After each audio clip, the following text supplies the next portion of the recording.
personalize your system. This is not a commonplace book, it's a commonplace binder. I'm going to set that down now. So, create a commonplace binder with me.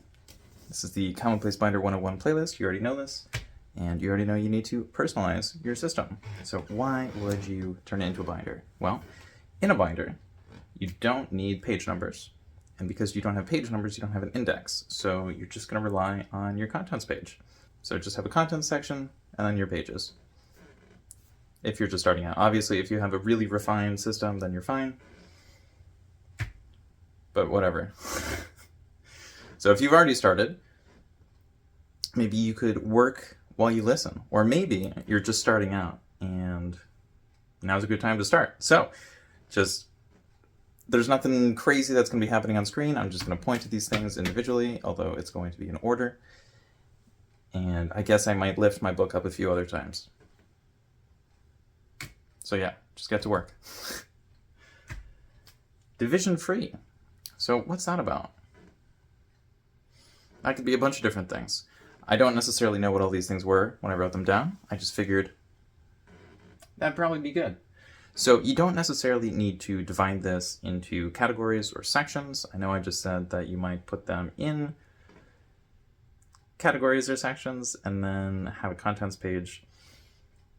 But sometimes it's fun to have a section which isn't really anything in particular. So you might have a bunch of notes that you take during a meditation or right after you're taking a nap or waking up from a sleep or, you know, just notes. Just things you're writing down, and that's cool.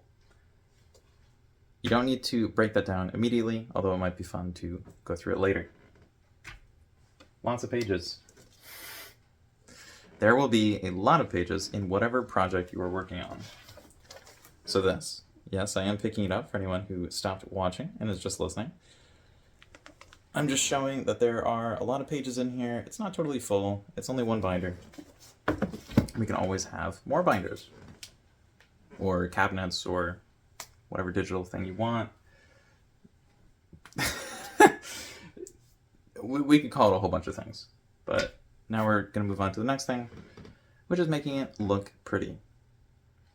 So most of the commonplace books on YouTube look very pretty. I'm working on a binder, and mine is supposed to be a demonstration of what yours might look like if you happen to go with a binder and you're not super focused on it looking super pretty and you just want to make it work. So it just looks like a binder that has stuff in it. It's not super complicated. Journaling. This is probably the place where you want to start. So just write stuff down and then review it later. So I know it can be very tempting to just write the thing and be like, oh, I did it. Look at me. I was productive. But you might actually want to like look at it later. Even if you're only looking at it once every 3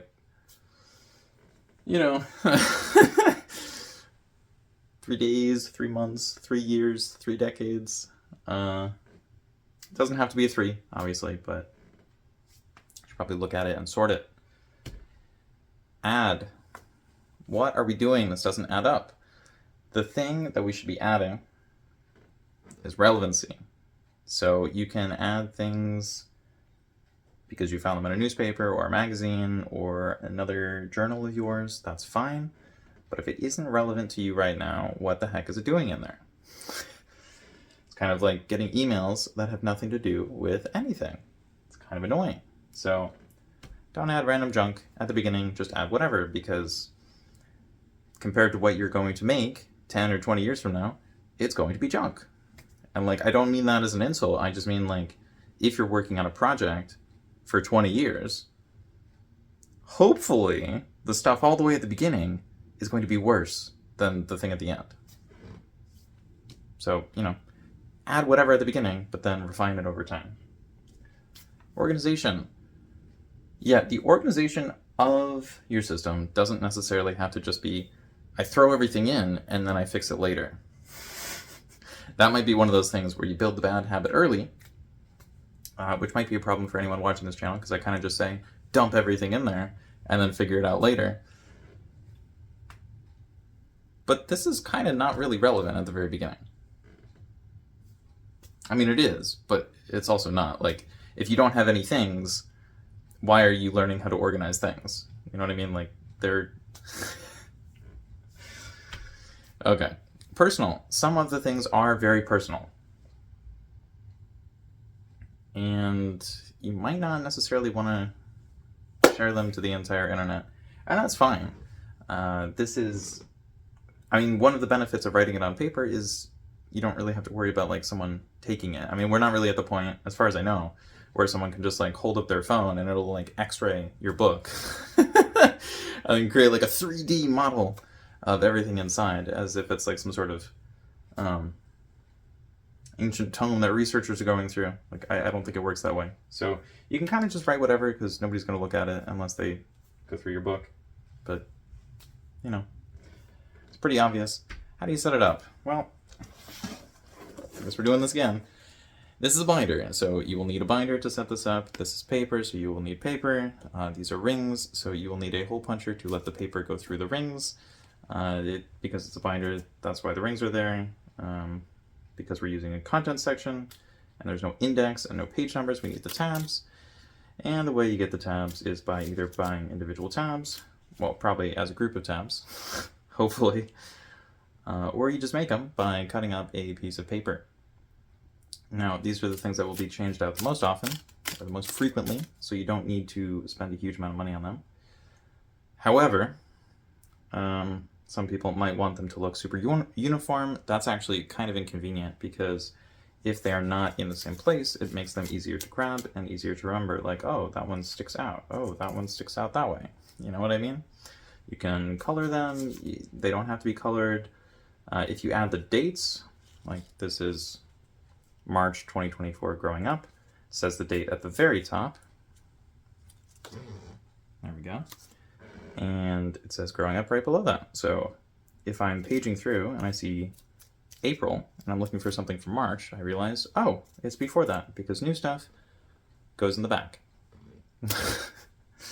It's this is a cover page. You can have a fancy cover. It doesn't need to be this size. We spent way too much time on that. So, plan. How are you going to plan out your binder? Well, hopefully, based on what I said, you have enough of a plan. Because, like, what are you going to do? Start! Okay, now we have quotes. If you already have some sort of commonplacing system, you probably have some quotes. You might even be grabbing some quotes from this video, although I don't think I've said anything in the most efficient way, so you'll probably have to trim down those quotes if you happen to take them. That would be very silly, though. This is craft. What do we do with craft? Why is that in there? Well, some people do this as more of an arts and crafts thing, which is fine. You know, one of the books I talked about on this channel a long time ago was... I guess I'll just grab it. Well, it's How Victorians and... already screwed up the title. How Romantics and Victorians Organized Information by Gillian M. Hess. I can only see the side of it, so I don't have all the stuff on scrapbooks and albums, which I might have said in the wrong order again.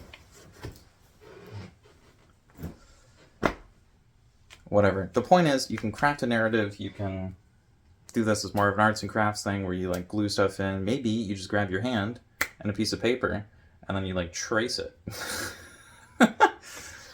Never know. Create. What are you going to make? Make something. Because something will be better than nothing eventually. Some people will talk about, you know, the 40 pots or whatever. Like, if you make one pot over the course of 40 weeks, it's probably not going to be as good as making 40 individual pots. Of course, making things over and over and over again can get expensive, depending on the materials you're using. So, if your objective is to make a spaceship, probably do that one time. But, you know, if it's paper, it's probably not going to be that much money. Decorating. Colored paper will cost more than white paper, as far as I can tell, most of the time. So, you know, if you want to decorate a little bit, that'll be fine. You can always use some markers or something. Just trying to figure out if I want to grab them or not. But this is not a vlog. So why is vlog here? Well, sometimes when people are talking about how they're creating a commonplace book or in my case, a binder. Especially when they say with me. It's more of a blog, or a vlog, sorry. Might also be a blog. But yeah, you could technically vlog this. I guess it would be kind of fun to just like wander around nature and be like, that's a mushroom, that's a tree, that's a squirrel. And, you know, you videotape the squirrel and then you draw the squirrel and then the squirrel's in your book. And so people can remember what they already saw, and it's kind of like a summarization of your channel. That might be kind of fun. But at the same time, like, you just have to do it. So good luck with that. And if you want to see more on this subject, specifically the Commonplace Binders, in the next video, it looks like I will be talking about if it is more of a personal library, just a collection of things that you have that are important to the world, or if it's more of a study of yourself, in which case you're just going to grab whatever is relevant to you. I think you know how that's going to go. But in case you want to see it anyway, I'll see you in the next video. Didn't word that right. Okay, bye.